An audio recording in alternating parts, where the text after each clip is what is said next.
அண்ணா 1/4 kilo கறி கொடுங்கண்ணா. 1/4 கிலோவா? ஆமாண்ணா. இரு போடுறேன்.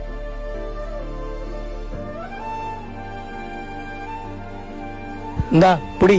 எவ்வளோண்ணா? 60 ரூபா கொடு.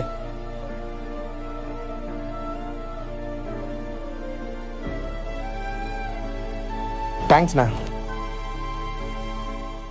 என்ன ப்ரோ கறி கடைக்கு போயிட்டு வரீங்க போல? ஆமாண்ணா. ஃபுல்லாக நான்வெஜ் தானா? அப்படிலாம் இல்லைண்ணா, கறி சாப்பிடணும் போல ஆசையாக இருந்துச்சு, அதான் அம்மா கிட்ட சொன்னேன். உடனே கையில் காசு கொடுத்துட்டு போய் 1/4 கிலோ வாங்கினு சொல்லிட்டாங்க. அதான். 1/4 கிலோவா? அதெல்லாம் எந்த மூளைக்கு ப்ரோ? எங்கள் வீட்டில் எப்படி தானே, சாப்பிடணும்னு தோணுச்சுன்னா இந்த மாதிரி போய் வாங்கிப்போம். எங்களுக்கெல்லாம் சாப்பிடணும் தான் ஆசையை தவிர நிறைய சாப்பிடணும்லாம் இல்லை. எங்கள் அம்மா அப்படிதான் செலவு பண்ணுற 10 ரூபாயை கூட 100 ரூபா மாதிரி நினைக்கும்.